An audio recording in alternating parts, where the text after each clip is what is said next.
Good evening, everyone. As the temperatures drop, we're queuing up another reading list for you, starting with a local radio station that made an indelible mark on this city. Whether you were a rock and roll fan or not, if you're from Boston, you remember WBCN. Here's Erica Tarantel.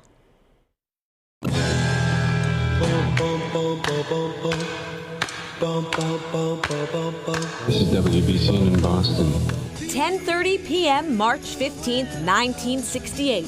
Cream's I Feel Free. An apt choice for the very first song played on the revolutionary new rock station WBCN FM. We didn't really care what the rules were. From its first moments, WBCN became the nerve center of the exploding counterculture in Boston and beyond.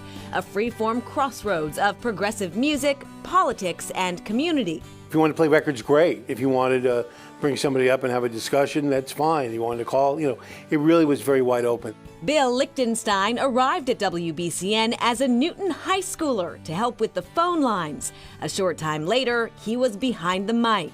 I was on the air on the weekends every week doing a radio show as a 14, 15-year-old.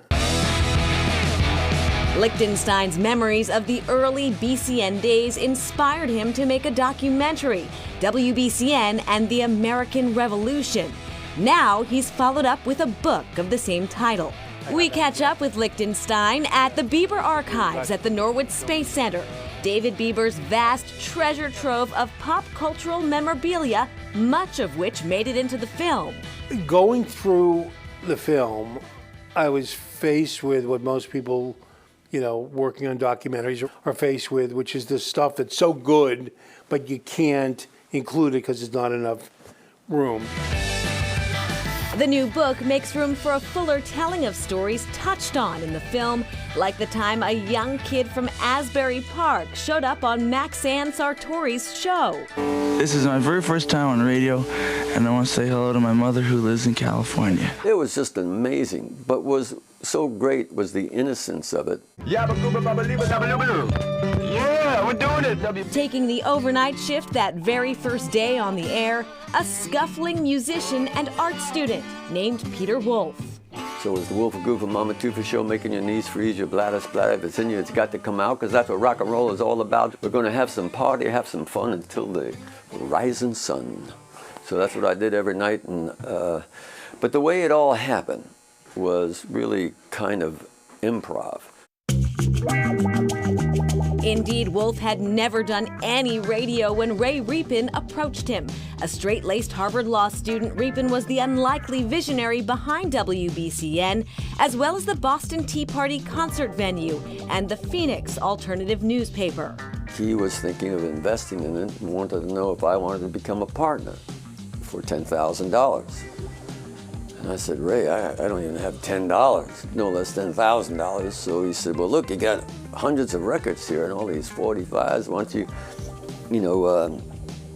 bring them on up and maybe be a DJ, do something. An accidental DJ was born. Wolf would, of course, go on to command worldwide audiences with the Jay Giles Band, as well as his current outfit, the Midnight Travelers. I'm wasting my time.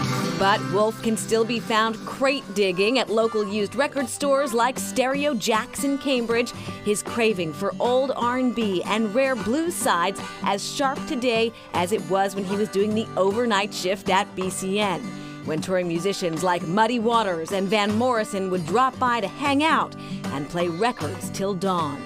But I think all of us who were involved in BCN always felt that it was a treasured moment and a treasured opportunity, and I still feel that way.